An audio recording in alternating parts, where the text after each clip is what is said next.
Hello everyone, I'm Kinjal Patel, Assistant Professor at LJ Institute of Engineering and Technology in the Department of Computer Engineering. So here is the chapter 6, Runtime Memory Management, lecture 1. So the topics to be covered in this chapter are storage organization, activation record, activation tree, storage allocation strategies, dynamic storage allocation techniques, access to non-local names, parameter passing methods, symbol table, and data structures for symbol table. And in this lecture, we'll learn storage organization, activation record, and activation tree. So in this lecture, we'll learn that how the runtime memory is managed and how it is divided into subparts. So first, the compiler demands for a block of memory to operating system. So the compiler utilizes the block of memory executing the compiled program, and this block of memory is called runtime storage. So here is the subpartition of runtime memory, that our runtime memory is divided into code area, static data area, stack, and heap. So we'll see how and what is the task or what is the working of this area. So first, the runtime storage is subdivided into two parts. First part is used to store the or hold the code area and means code, and second part is used to hold the data. So here the runtime storage is subdivided to hold code and data such as the generated target code and data object, and the size of generated code is fixed. So the target code occupies the determined means fixed area of the memory, and the data area, so the amount of memory required by data object is known as compile time. So the data objects also can be placed at the statistically determined area of the memory. So stack is used to manage the active procedure. Here the use of third partition, which is stack, is used to manage the active procedure. And the managing of active procedures means when a call occurs, then execution of activation is interrupted and information about status of the stack is saved on the stack. So stack is used for active procedure storage, means the information regarding to active procedure is stored in stack, and in heap the other information regarding the procedure is stored. So heap area is used to store the area of the runtime storage in which the other information is stored. Okay, next topic is activation record. So activation record is used to store the information regarding procedure.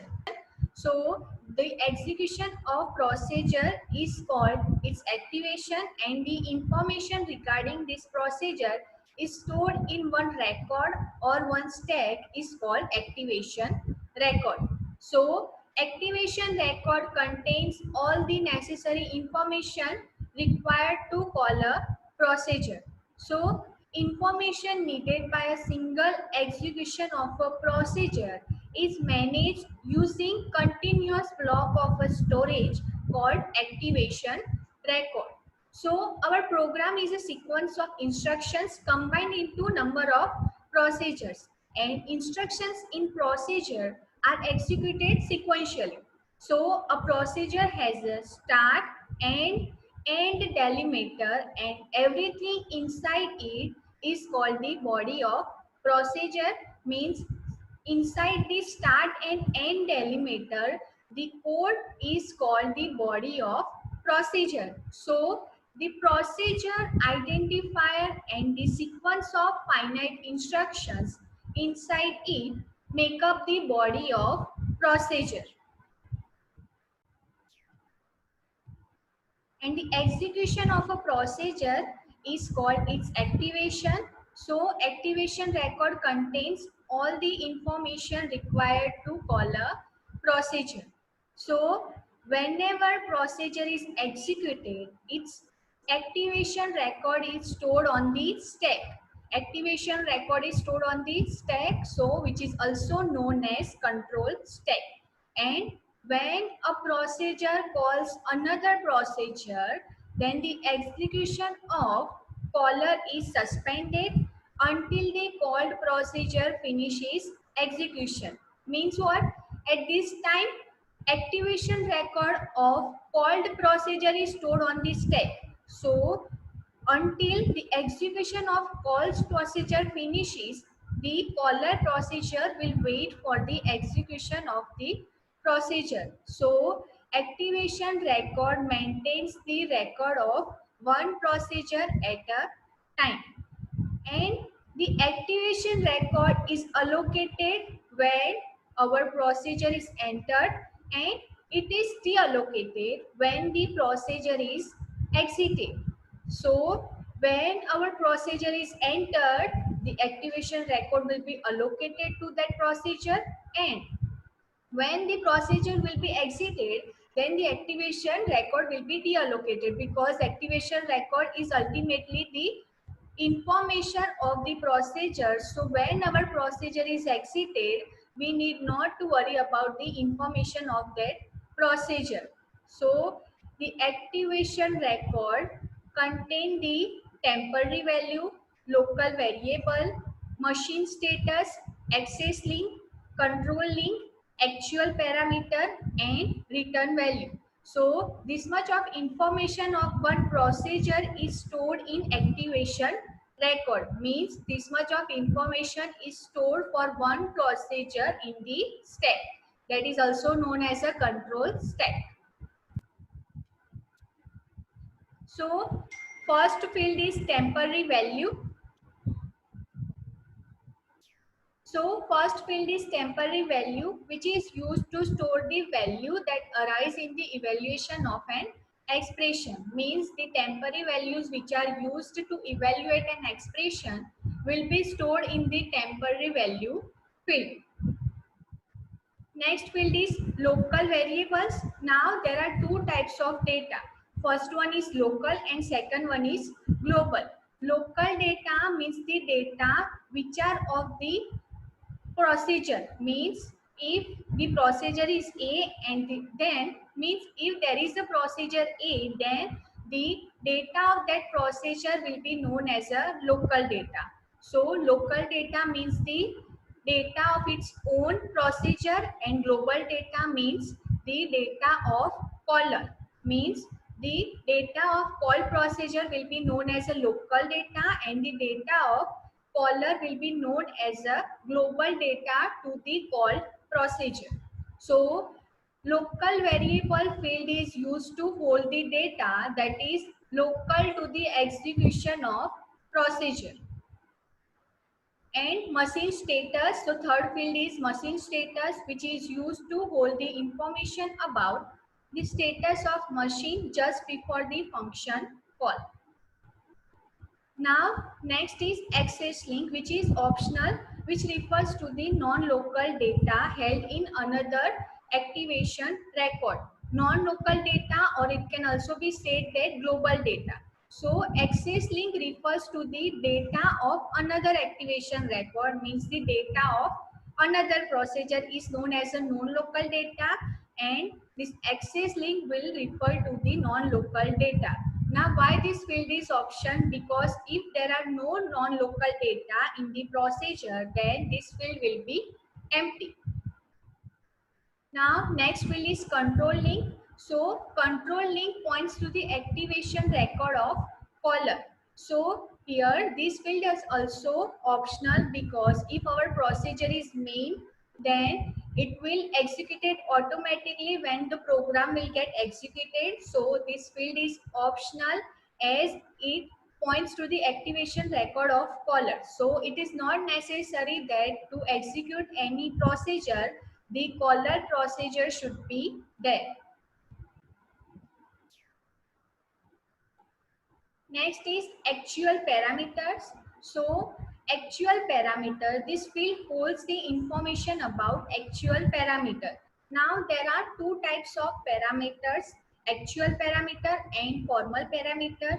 So the parameter of called procedures are known as actual parameter, and the parameter of caller procedures are known as formal parameter.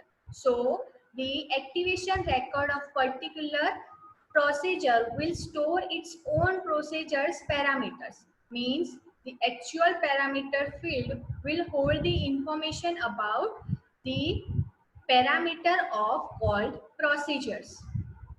Now last field is return value. So return value is used by the called procedure to return a value to calling procedure. So the 7 fields of one procedure are used to store the information of one procedure. So this is one data structure which is activation record is used to store the information regarding procedure. Now there is another data structure which is activation tree, which is the another data structure used to store the data of a procedure. So activation tree is the data structure used by, or sorry, activation tree is the data structure used for specifying the flow of control among the procedures. Means if we assume that the control of program flows in a sequential manner, and when a procedure is called, then its control is transferred to the called procedure. So when a called procedure is executed, it returns the control back to the caller. So this type of control flow makes it easier to represent a series of activation in the form of tree. So to store the data of the procedure in which the program control flows in sequential manner, activation tree can be used. Now we'll see that how we can use activation tree to store the information of a procedure. So first rule is that in activation tree, each node shows the activation of procedures. Means in activation tree, each node will show the activation of each procedures, and for showing the activation of main program, root is used. Third rule is if the lifetime of X occurs before the lifetime of Y, then X becomes the left child of Y. Means if there is one procedure X and there is one procedure Y, then if the execution of X become if the execution of X occurs before the execution of Y, then X becomes the left child of Y. And if controls flow from the X to Y, then X is the parent node of Y. Means if there is one statement printf and there is one statement scanf, so the node containing printf will be parent node of the node containing scanf. Okay, we'll see this activation tree with one example. So here is the example that we have taken one block of a continuous program. So first printf enter your name, then scanf will scan the username, then printf press any key to continue. Then there is one method which is show data, so which print the username, so your name is username, the data which you will enter, and return 0. So here is the one block of continuous program. Now we'll see that how we can create activation tree for this example. So here the block of the previous program which is continued. Now next node is for the printf. So here printf will become the left child of this node. Now next flow is scanf. So now the child of this node will become or will contain the scanf statement. Now scanf will be the right child of that node. So here you can see that our program control flows from printf to scanf. So printf will be the left child of a node, and scanf will be the right child of a node. Now next is a method which is show data. So the child of this node will contain the method show data. So now it will be the left child of the node. So here show data method is the left child of that node. Now the body of this procedure will be left child of the show data node. So in the body of the show data, there is one statement printf. So printf will be the left child of this show data. If there are more than one statement in one procedure, then all data will be at the left hand side of show data method. So here now next our block has been completed. So now this block represent the continuation of our program. So this is how we can show the or we can create the activation tree for a program, that if controls flows from the sequential manner, then the first statement will be the left child of the node, and second statement will be the right child of node, and third statement will be the left child of a node. So there are two data structures used to store the information of procedure. First one is activation record and second one is activation tree. We'll use activation tree if program controls flows in a sequential manner. Else activation record used generally for the storage of information regarding procedures. So in this lecture, we have learned the subdivision of runtime storage. Then we have learned two data structures used to store the information regarding procedures: activation record and activation tree. Thank you.